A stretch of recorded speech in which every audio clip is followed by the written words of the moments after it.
The viewing gallery smelled like expensive cologne and nervous sweat. 70 students from a dozen different species pressed against the reinforced glass, their expensive tablets ready to record whatever happened next. This was the final exam for advanced xenobiology, and everyone knew it would be spectacular. Dylan Reed stood at the back of the crowd, trying to stay invisible. His scholarship barely covered tuition, which meant he wore the same faded jacket every day while his classmates showed off clothes that cost more than his entire year's housing. He had earned his spot here through test scores, not family connections, and some students never let him forget it. Professor Nilith entered through the main doors, her 4 arms carrying data tablets and specimen files. The Centaurian scholar had a reputation for dramatic presentations, and today seemed no different. She tapped the podium with one hand while the others distributed assessment sheets. "Today you will observe Subject 47, she announced. "Recovered from the Broken Worlds expedition, this organism represents biotechnology from a dead civilization. Your task is simple: document its behavior and theorize its original purpose." A Vrelian student named Sareth laughed from the front row. "Is it dangerous, Professor? Should we be worried?" Nilith's expression remained neutral. 17 research teams have attempted close study. None survived long enough to file complete reports. The casual statement sent whispers through the crowd. Several students stepped back from the glass. Dylan found himself moving forward instead, curious despite the obvious danger. 2 security officers wheeled in a containment unit the size of a small transport vehicle. The walls were triple-layered titanium with energy barriers visible between each layer. Warning symbols covered every surface in 6 different galactic languages. "Begin observation," Nilith said, and activated the viewing protocols. The inner barriers went transparent. Inside the container, something moved. At first, Dylan thought it was just shadows, tricks of light against the metal walls. Then he realized the shadows were the specimen. It had no fixed form, just darkness that shifted and flowed like liquid night. Occasionally, something crystalline would catch the light, sharp edges appearing and disappearing within the mass. The creature pressed against its containment, and several students gasped where it touched the barriers. The energy fields flickered and distorted. The thing was testing its prison, learning the boundaries. Dylan noticed something others missed. The creature's movements followed a pattern. It would touch one section of the wall, pause, then move to another section at a specific interval. Not random exploration. This was methodical investigation. Subject 47 demonstrates extreme adaptive capabilities, Nilith explained. It responds to environmental threats by evolving appropriate countermeasures. The civilization that created it designed the perfect terror weapon. It feeds on fear, using the emotional energy to fuel rapid biological changes. One of the inner barriers failed. The creature surged forward, filling the gap. Alarms blared throughout the facility. Students screamed and pushed toward the exits. Security teams rushed in with weapons ready.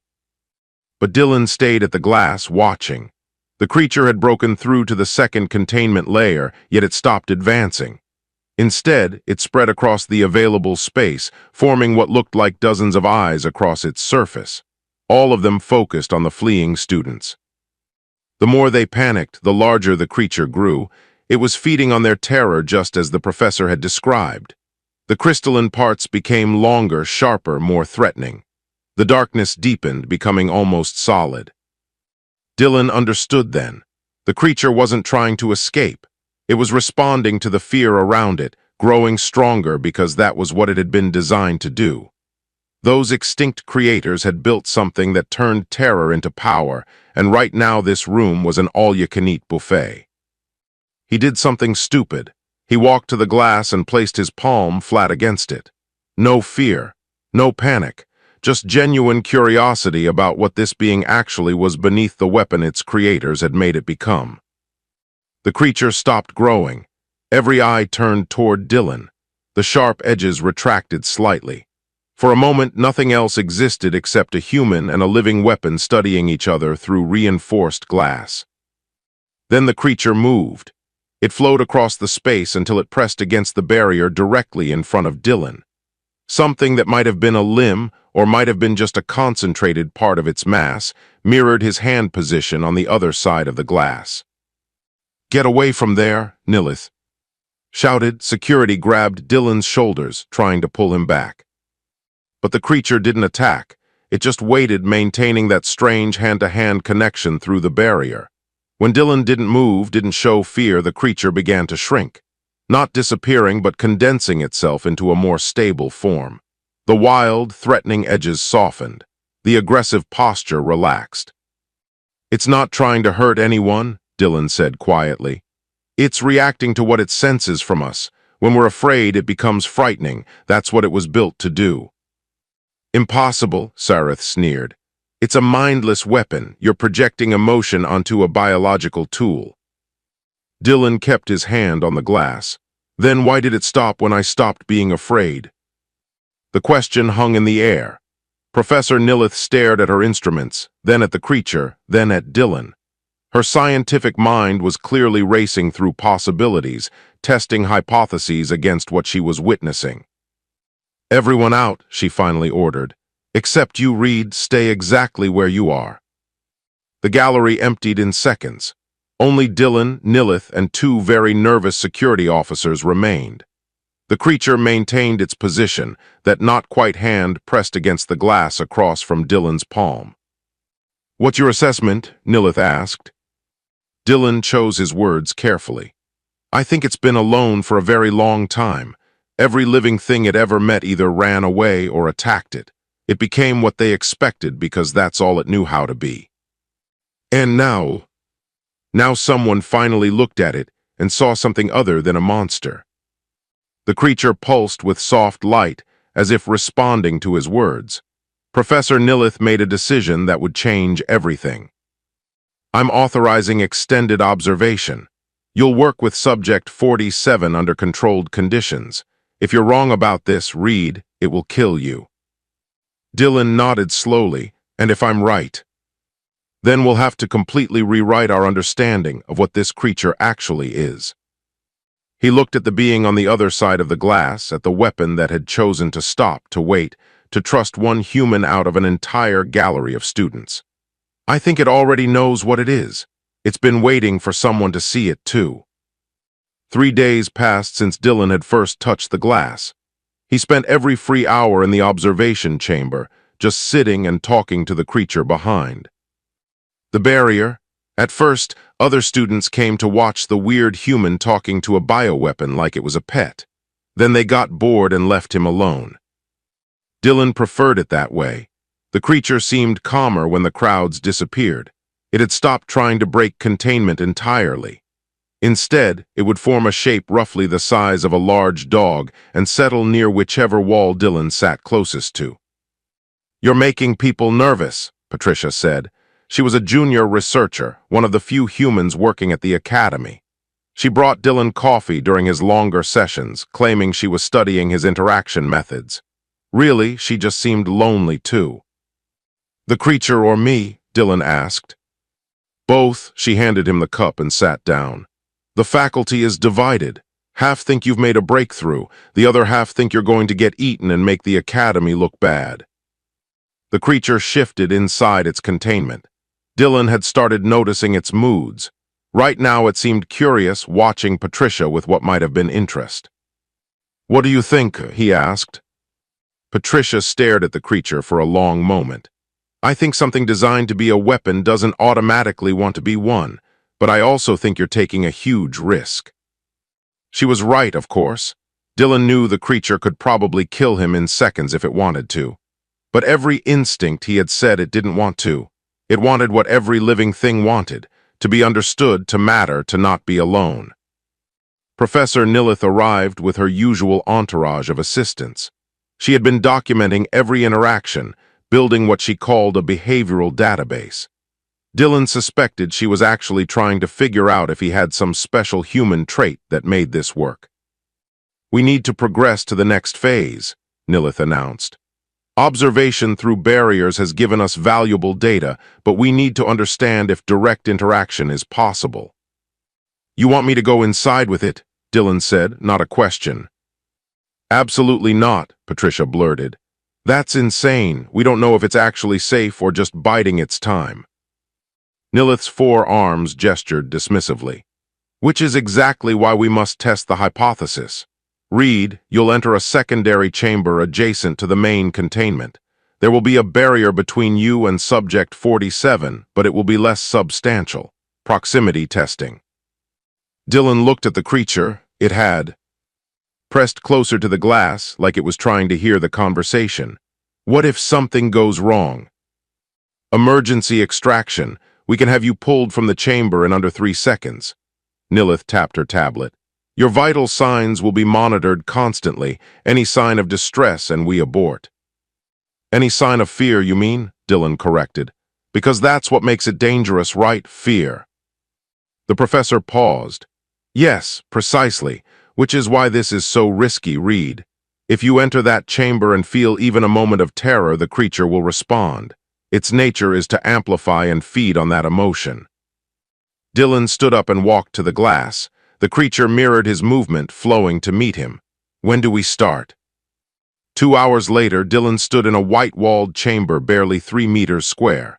One wall was transparent, showing the creature's containment area on the other side. The barrier between them was still there, but thinner.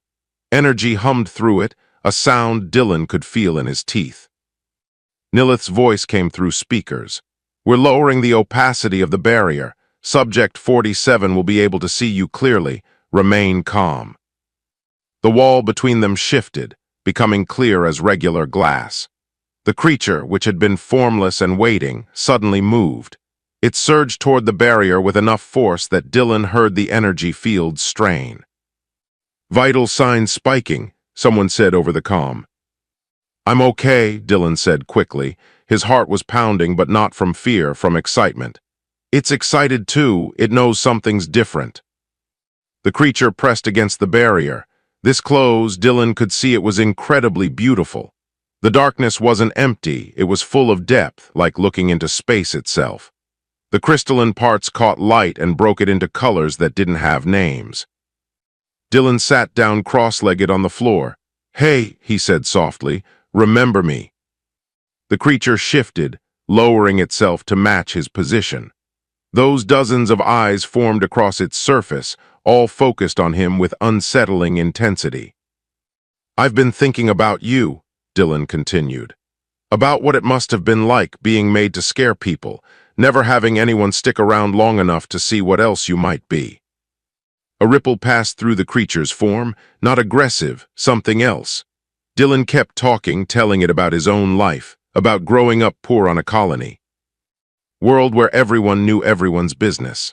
About being the kid who was too smart for his own good, who asked too many questions, who never quite fit in anywhere. I came to the academy thinking I'd finally find my place, he said. But I'm still the outsider here, still the one who doesn't belong. The creature moved closer to the barrier. A tendril of shadow extended, stopping just short of touching the energy field. Dylan watched it, then slowly raised his own hand. They stayed like that, almost but not quite touching, separated by technology designed to keep monsters contained. You understand, don't you? Dylan whispered. Being alone even when you're surrounded by others. The creature pulsed with soft light, once then twice, like a heartbeat. Reed, we're detecting unusual readings, Nilith said. The creature is attempting to communicate. I know, Dylan smiled. It's saying yes. Over the next week, Dylan developed a simple system. 1 pulse for yes, 2 for no, 3 for uncertainty. The creature learned it in less than a day. Soon they were having basic conversations, with Dylan asking questions and the creature responding with light patterns. Other students tried to replicate his success. Sarath went into the secondary chamber with recording equipment and a smug expression, determined to prove anyone could do what Dylan did. The creature ignored him completely, remaining formless and unresponsive. A Delrian student named Wish tried next, approaching with scientific curiosity and careful notes. The creature watched but didn't engage. No light pulses, no communication attempts. It only responds to you, Patricia observed after the fifth failed attempt by other students. Why? Dylan didn't have an answer. He wasn't special. His grades were average. His background was ordinary. He possessed no unique abilities or traits that made him different from any other human. But every time he entered that chamber, the creature came alive. It would form stable shapes, communicate eagerly, and sometimes just settle near the barrier like it was content to share space with him. Then the Weapons Commission arrived. 3 ships appeared in orbit without warning, carrying officials who claimed legal authority over Subject 47. They had documents, precedents, and a military escort that made the Academy security look like children playing soldier. Dylan was in the middle of a session when alarms sounded. The creature immediately became agitated, sensing something wrong. Nilith's voice came through the speakers, tight with stress. "Reed, exit the chamber immediately. We have a situation." "What's happening?" "They're taking Subject 47. You have 1 hour to say goodbye." The creature's form destabilized, shadows and crystals swirling in distress. It had understood every word. Dylan pressed both hands against the barrier. "I won't let them," he said. "I promise." The creature pulsed frantically. 3 lights, 3 lights, 3 lights. Uncertainty, fear, desperation. "I know," Dylan whispered. "I'm scared too, but we'll figure this out." Outside the chamber, armed soldiers were already setting up equipment. Inside, a weapon designed to terrify had learned to trust. And the human it trusted was about to learn exactly how far he would go to keep a promise. Commissioner Drex was a Corvan, which meant he had gray skin, no hair, and eyes that looked like they had never seen anything worth smiling about. He stood in Professor Nilith's office reviewing documents on a tablet while 2 soldiers waited outside the door. Dylan had been summoned from his dorm at midnight. He still wore his sleeping clothes under a hastily thrown-on jacket. Nilith stood behind her desk, all 4 arms crossed in a posture that suggested she was barely containing her anger. "The creature is classified military salvage," Drex said without looking up. "The Broken Worlds expedition operated under Weapons Commission jurisdiction. Subject 47 falls under our authority." "That expedition ended 6 years ago," Nilith countered. "Your commission showed no interest in the specimen until now. The Academy has legal possession through abandonment protocols." Drex finally looked at her. "We were unaware the specimen had achieved active status. Previous reports indicated it was dormant and possibly deceased. Your recent findings change the situation." "So you want to take it now that it's useful," Dylan said. Both of them turned to stare at him. Nilith made a subtle gesture that clearly meant shut up and let me handle this. Dylan ignored it. "You left it in storage for 6 years, he continued. "Treated it like broken equipment. Now that someone's proven it can communicate, suddenly you care." Drex's expression didn't change. "Your emotional attachment is noted, Student Reed. However, your personal feelings have no bearing on legal ownership. Subject 47 was created as a weapon. It remains a weapon regardless of your interactions." "It's alive," Dylan said. "It thinks, it feels. That makes it a person, not property." "An interesting philosophical position. Irrelevant but interesting." Drex tapped his tablet. "We depart in 6 hours. You may say your goodbyes to the specimen. Professor Nilith will receive compensation for her research time." Dylan looked at the professor. She met his eyes and gave a tiny shake of her head. Fighting this openly would accomplish nothing. The Weapons Commission had authority, soldiers, and centuries of legal precedent. The Academy was a school, not a government. "Can I go with it?" Dylan asked. Drex actually seemed surprised. "Why would you want to?" "Because it trusts me. You said it yourself, my interactions made it active. If you take it away from me, it'll probably go dormant again, then you've got nothing." The commissioner considered this. Dylan could see calculations happening behind those cold eyes. A cooperative specimen was worth more than a dormant one. Dylan was a resource, a tool to be used. 2 weeks, Drex finally said. You'll accompany Subject 47 to our research facility, assist with initial behavioral assessments. After that, you return to the academy." It was a lie. Dylan knew it immediately. Once they had him on their ship, in their facility, there would be reasons to keep him longer. 2 weeks would become 2 months, then indefinite retention because the specimen only cooperated with him there. But it bought time to figure out what to do, how to help the creature. Dylan nodded. Deal.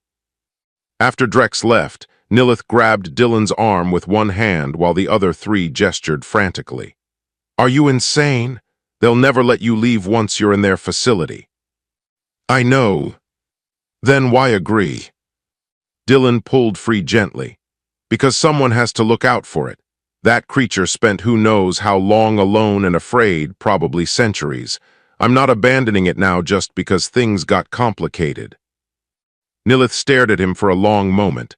Then she sighed, a sound that came from all 4 of her lungs. "Humans, you're all ridiculous." "Thank you, Professor." That wasn't a compliment, but she opened a drawer and pulled out a data chip. "This contains all my research, behavioral analysis, communication protocols, everything, if you're going to do something stupid, at least be informed about it." Dylan took the chip. "You could get in trouble for this." "I'm a tenured professor at the most prestigious academy in the galaxy. What are they going to do, fire me?" She smiled grimly. "Besides, if Subject 47 truly is sapient, then what the Weapons Commission is doing is abduction. Someone should have evidence of that." The next 6 hours passed in a blur. Dylan packed his few belongings, said goodbye to the handful of students who bothered acknowledging his existence, and spent his last free time in the observation chamber. The creature knew something was wrong. It had been agitated since the soldiers arrived, its form unstable and constantly shifting. When Dylan entered the chamber, it immediately pressed against the barrier. "We're going on a trip," Dylan said, sitting down in his usual spot. "Together, they're taking us to a research facility." 3 pulses, uncertainty. "Yeah, I don't like it either." Dylan leaned back against the wall. "But I promise I won't leave you alone. Whatever happens, we stick together." The creature's form stabilized slightly. Then it did something new. The shadows and crystals arranged themselves into a shape Dylan recognized. A rough approximation of a human figure, sitting cross-legged, palm pressed to the barrier. It was copying him, showing him that it understood, that it remembered every moment they had shared. Dylan felt his throat tighten. "I'm going to call you Shade," he said. "If that's okay, you need a name that's yours, not just a number." 1 pulse, yes. "Shade it is then." Dylan matched its position hand to hand through the barrier. "We're in this together now, partners." The creature Shade pulsed with warm light. Then it began to change again, but not into something threatening. It became smaller, more compact, until it resembled a large cat made of starlight and shadow. It settled into that form and stayed there, peaceful. Patricia found Dylan an hour later, still sitting with Shade. "The transport is ready. They want you to help load the containment unit." "All ready." "Drex doesn't waste time." She handed him a bag. "Supplies for the trip, food, water, some books. I figured you'd need something to do during transit." Dylan took the bag and stood. "Thank you for everything." "Don't thank me yet." Patricia glanced at the soldiers visible through the chamber door.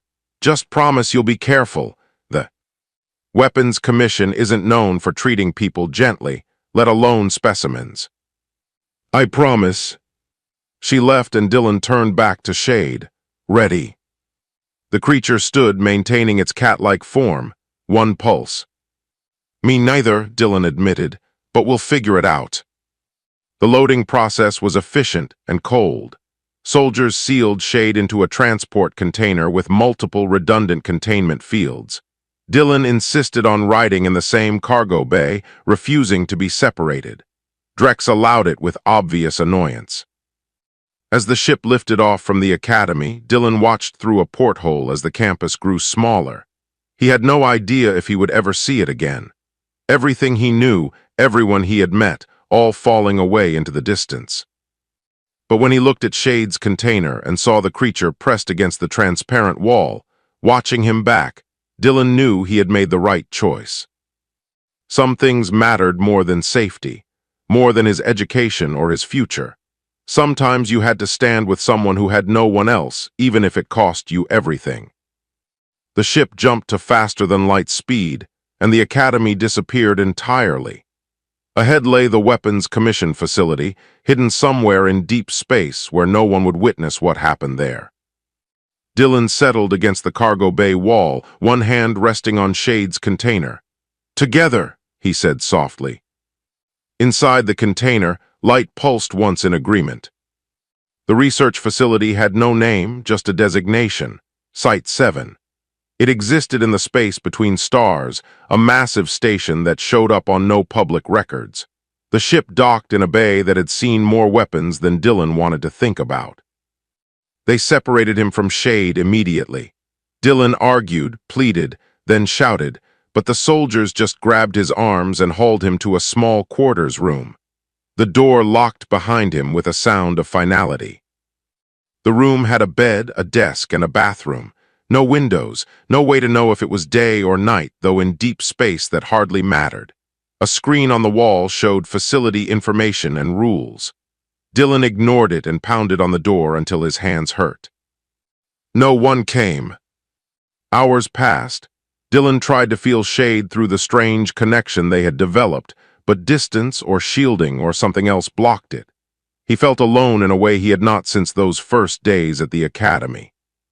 Finally, the door opened. A woman entered, wearing a researcher's coat. She was human, probably in her 30s, with tired eyes and hair pulled back in a practical bun. "I'm Dr. Lisa Grant," she said. "I'll be supervising your cooperation with our study of Subject 47. "Where is Shade?" "The specimen is in Research Lab 3. You're not permitted to see it yet." Dylan stood up. "That wasn't the deal. Drex said I could help with behavioral assessments. I can't do that if you lock me in here." Lisa checked her tablet, not meeting his eyes. "Commissioner Drex wants baseline readings first. We need to understand Subject 47's responses without your influence present." "It'll just go dormant, or worse, it'll think I abandoned it." "That's valuable data too." Dylan stared at her. "You're not really a scientist, are you? A real scientist would want optimal conditions for observation. Having Shade trust me and cooperate would give you better information than stressing it out." For the first time, Lisa looked at him directly. Something flickered in her expression. Guilt, maybe, or shame. "I am a scientist, but this facility doesn't always prioritize pure research." "What does it prioritize?" "Results, specifically results that justify the Weapons Commission's authority and funding." She glanced at the door, then back at him. "Look, I can't tell you much, but you should know that you're not getting out of here in 2 weeks."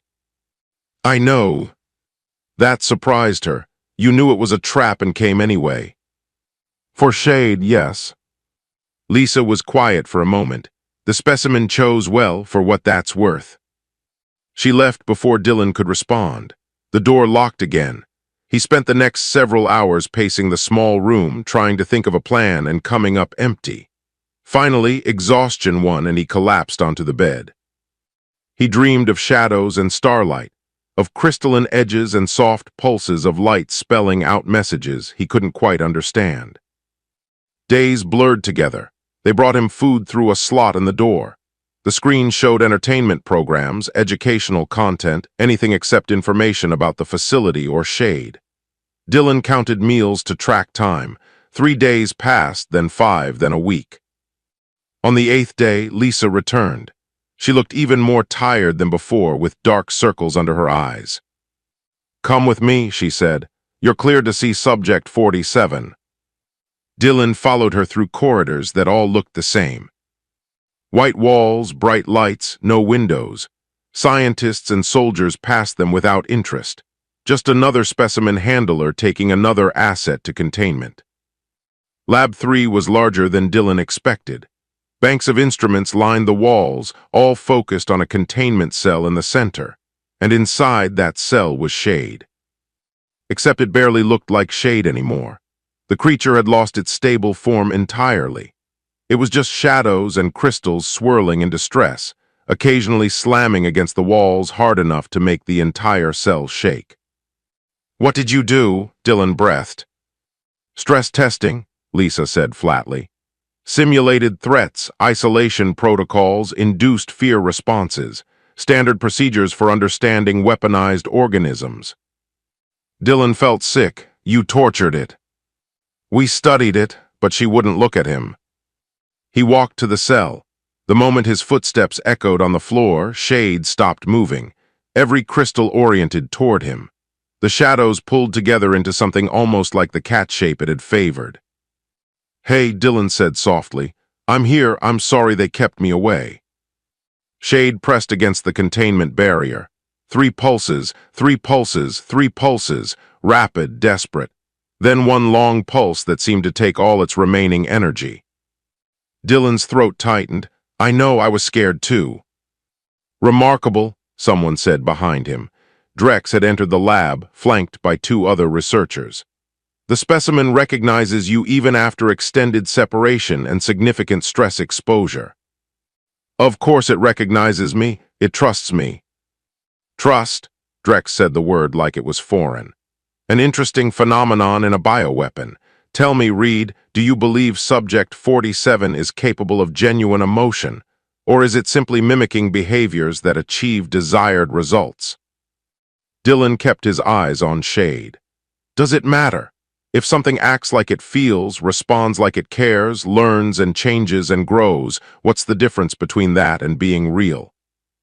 "Philosophy," Drex tapped his tablet. "We deal in measurable phenomena. Subject 47 demonstrates advanced behavioral adaptation. Your presence triggers a pacification response. We need to understand if this response can be overridden." "Why?" Dylan turned to face him. "What are you actually trying to prove here?" "That bioweapons cannot be rehabilitated. That their fundamental nature remains unchanged regardless of external conditioning."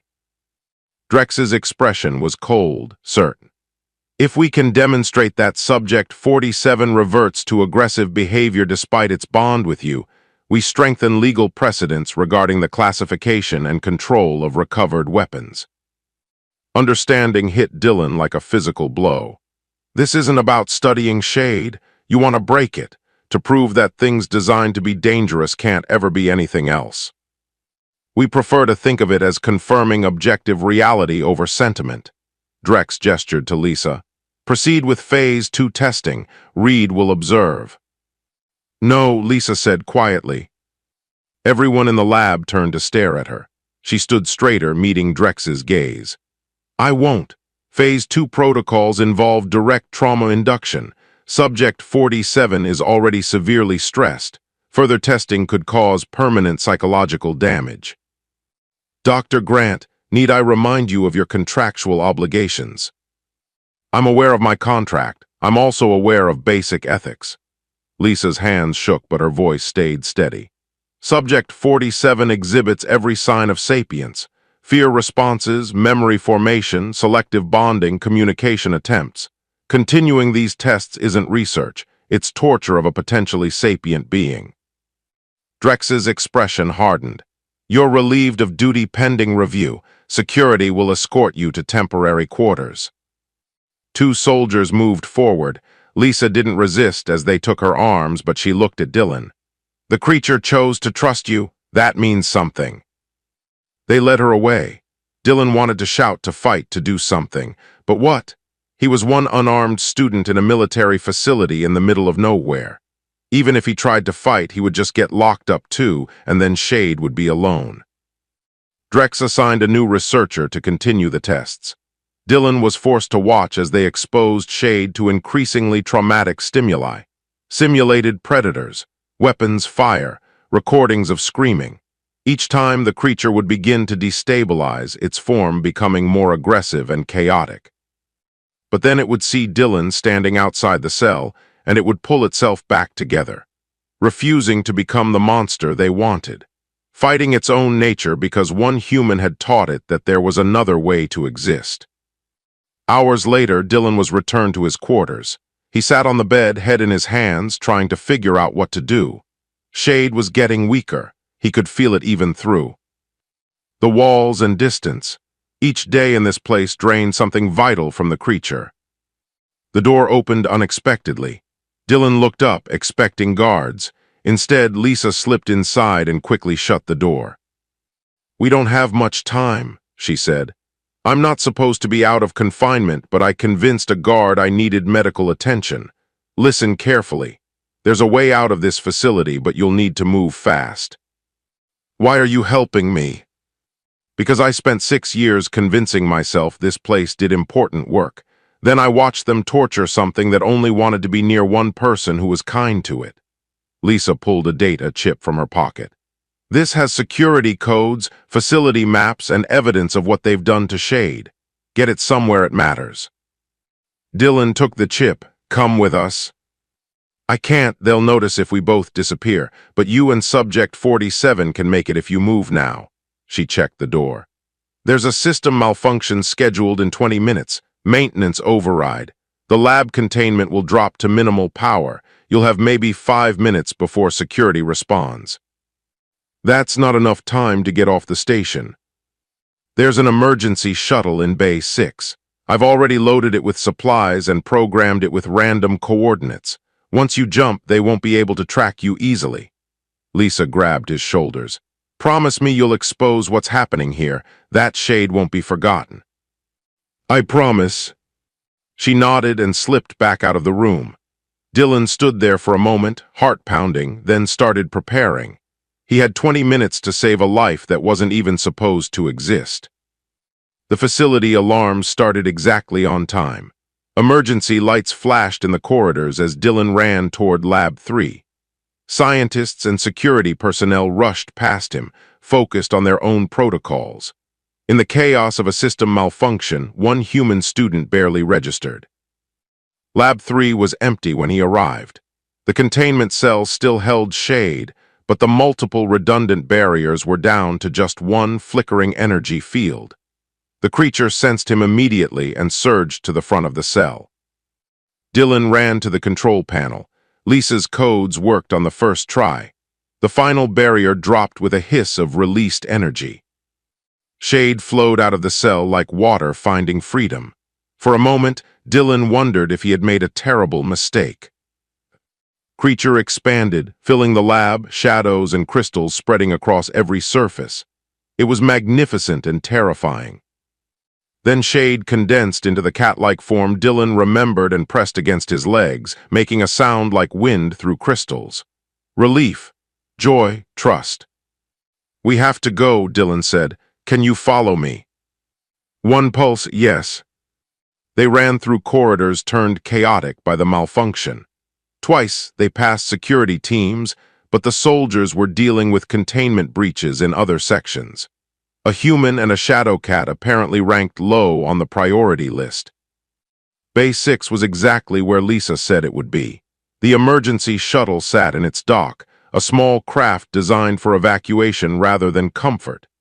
Dylan hit the door release and pushed Shade inside. "Reed," Drex's voice echoed through the bay. The commissioner stood at the entrance with 4 armed soldiers. "Step away from the specimen." Dylan kept one hand on Shade. "No. You're committing theft of military property. The penalty is life imprisonment." "Shade isn't property. It's alive, it thinks, it feels. What you're doing here is wrong." Drex raised his hand and the soldiers lifted their weapons. "Last chance, Reed.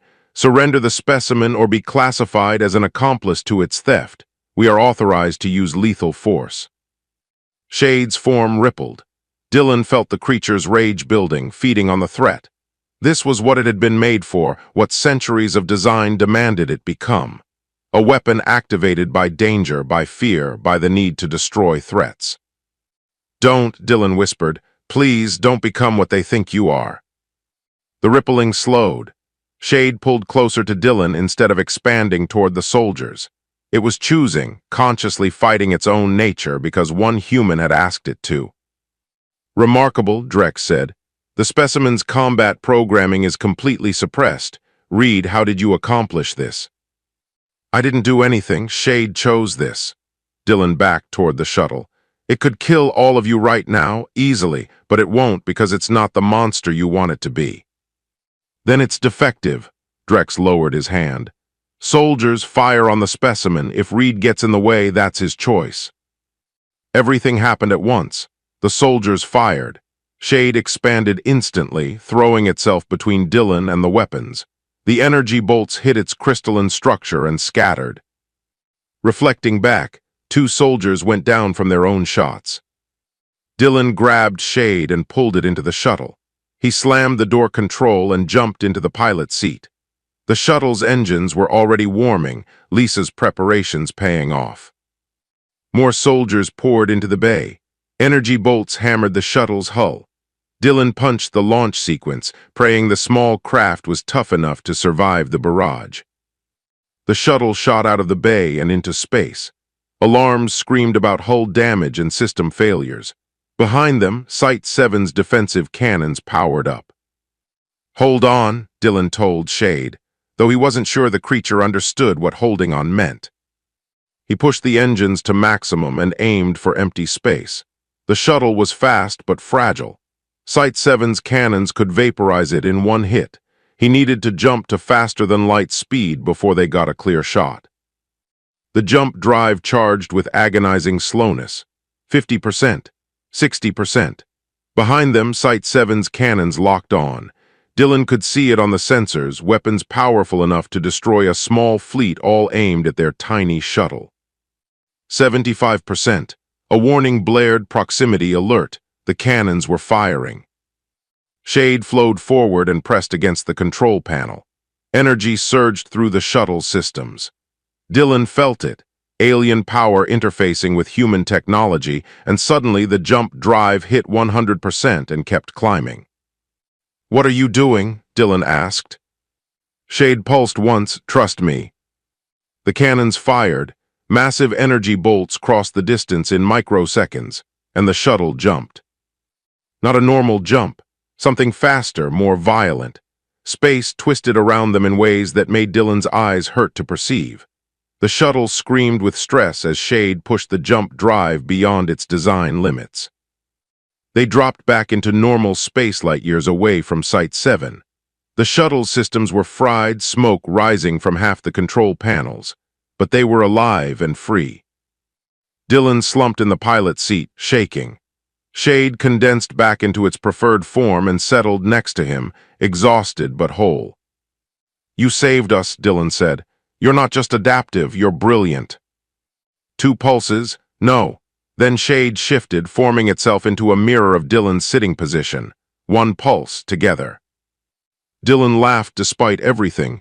"Yeah, together." The shuttle drifted through empty space while Dylan worked to restore basic systems. They had life support and minimal power, but engines and navigation were shot. He managed to get communications online and sent out a distress signal. 3 hours later, a response came. Not from the Weapons Commission, from a neutral trading station called Haven's Rest, offering rescue to any ship in distress. As they waited for the rescue ship, Dylan pulled out the data chip Lisa had given him. He plugged it into the shuttle's damaged computer and started going through the files. Evidence, hundreds of hours of footage showing Shade's torture. Documents detailing the Weapons Commission's real goals. Testimony from other researchers who had raised ethical concerns and been silenced. Communications proving that Site 7's purpose was to justify military control over potentially sapient recovered technology. "This is enough," Dylan said. "Enough to bring them down, to prove you're not a weapon anymore if you ever really were."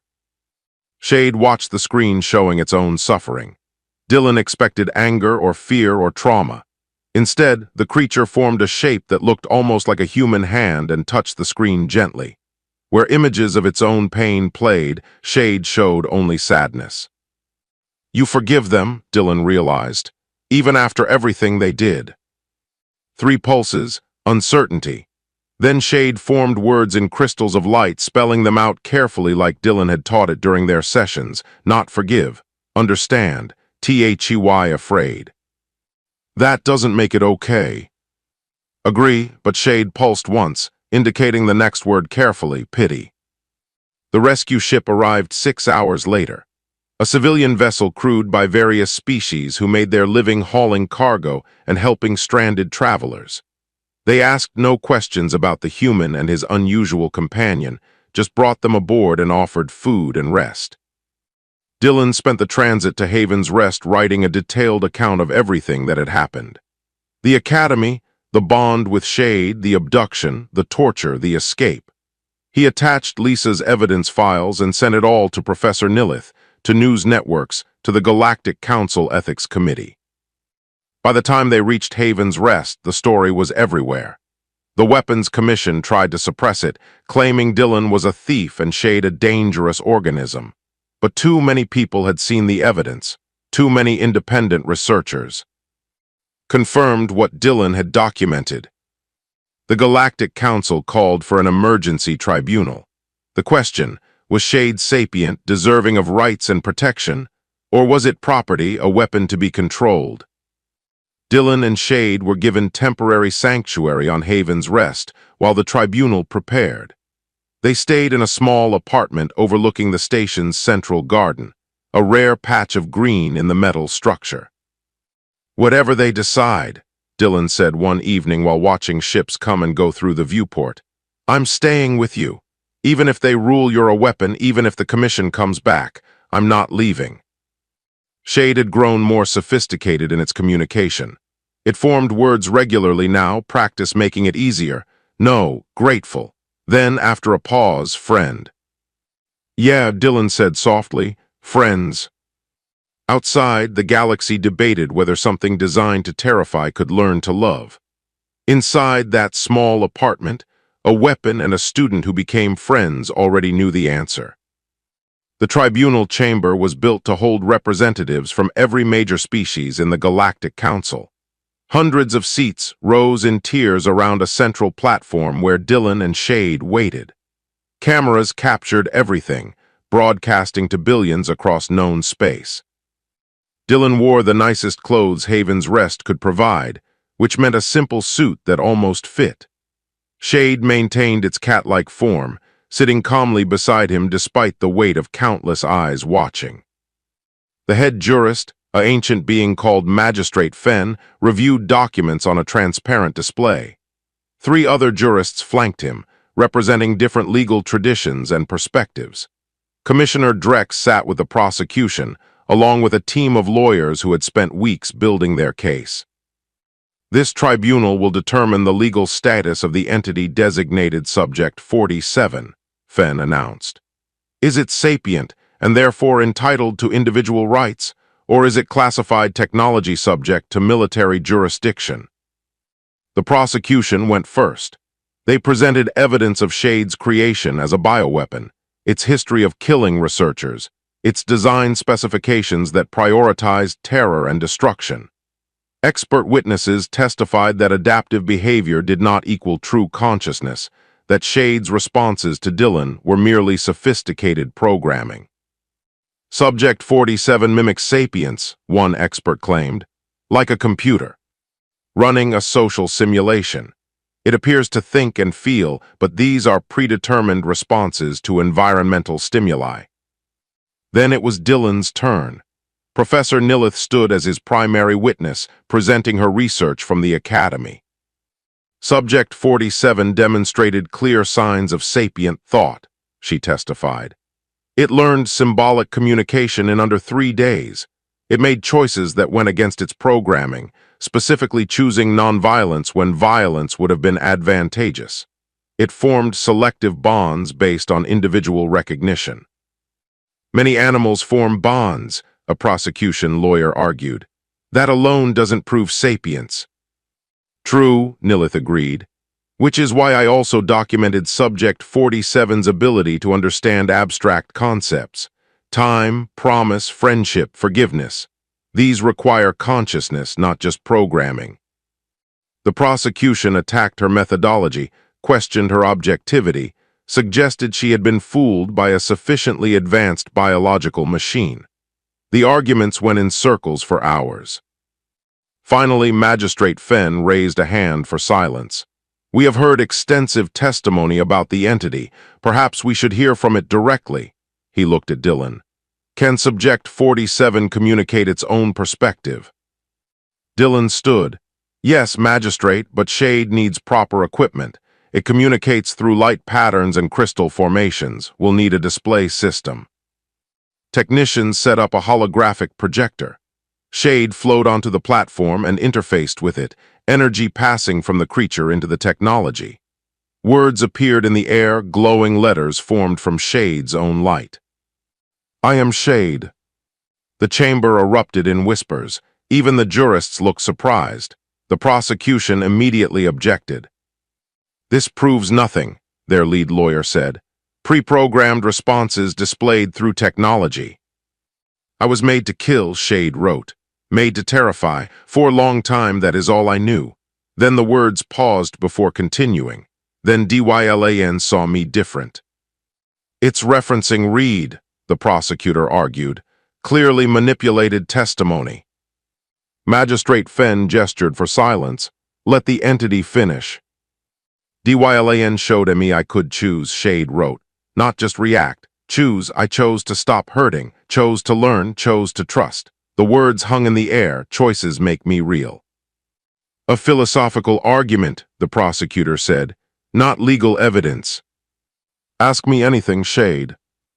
Wrote, I will answer. Prove I think, prove I feel, prove I am. Magistrate Fenn considered this. Very well, Subject 47, what do you fear most? The answer came immediately, being alone forever, being only a weapon, forgetting DYLAN's kindness. What do you want? To live, to learn, to matter for something besides fear. If granted sapient status, what would you do with freedom? The projection flickered as Shade formed a longer response, help others like me. BINGS made for war who want peace. Show them someone can choose different path, and after a pause, stay with DYLAN. He is my friend. The prosecution tried to continue their objections, but Magistrate Fenn had heard enough. He conferred with the other jurists in low voices while the chamber waited in tense silence. Finally, Fenn spoke. This tribunal finds that Subject 47, self-designated as Shade, demonstrates sufficient evidence of sapient thought, emotional complexity, and autonomous decision-making. It is hereby granted legal personhood status under galactic law. The chamber exploded in noise. Some delegates cheered, others shouted objections. The Weapons Commission representatives looked furious. However, Fenn continued, and the room quieted, this ruling comes with conditions. Shade's origins as a bioweapon cannot be ignored. It will remain under observation for a probationary period. Dylan Reed, as the individual who has established the most stable rapport with Shade, are you willing to serve as guardian during this period? Dylan didn't hesitate. Yes, Magistrate. Then it is so ordered. Shade is granted citizenship with probationary status. The Weapons Commission's claim of ownership is void. Fenn looked directly at Drex. Furthermore, this tribunal orders a full investigation into Site 7 and its treatment of potentially sapient recovered technology. Drex stood abruptly and left the chamber, his legal team scrambling to follow. Dylan felt no satisfaction watching them go, only relief that it was over. After the tribunal, there were interviews and legal documents and 1,000 administrative details. Dylan handled them all in a daze, barely believing they had won. Professor Nilith found them in the aftermath. The Academy has extended you both an invitation, a full scholarship for you, Dylan, and a research position studying recovered biotechnology ethics, if you want it. Dylan looked at Shade. What do you think? I want to learn, Shade wrote through a portable display. Want to help? Yes. They returned to the Academy 3 weeks later. Students who had ignored or mocked Dylan now wanted to meet him, to see the creature that had changed galactic law. Dylan found it exhausting and strange. Shade adapted to academic life with surprising ease. The creature attended lectures, participated in research, and slowly learned to refine its communication. It developed a sense of humor, once projecting "Is this class over yet?" during a particularly dry legal philosophy seminar. Other beings began arriving at the academy. Creatures recovered from dead worlds, organisms designed as weapons or tools, all potentially sapient and previously classified as property. Shade worked with each one, teaching them that they could choose what to become. A year after the tribunal, Dylan stood in the same observation gallery where he had first seen Shade. But now they stood together on the same side of the glass, watching a new arrival. Something that looked like living metal, shaped for destruction, pressed against the barrier with what might have been curiosity. "Think it'll respond to you?" Dylan asked. "I was never special," Shade wrote on the portable display. "Just lucky to meet you. This one needs own DYLAN." "Maybe," Dylan studied the metal creature, "but you can show it that change is possible. That's worth something." Shade formed into a shape that almost resembled a human smile. Worth everything. Patricia arrived with coffee for Dylan and a specialized nutrient solution they had developed for Shade. She had been released from Weapons Commission custody after the investigation, immediately hired by the Academy to develop ethical protocols for working with recovered biotechnology. "How's our new friend?" she asked, nodding at the metal creature. "Scared," Dylan said, "but curious. That's a good start."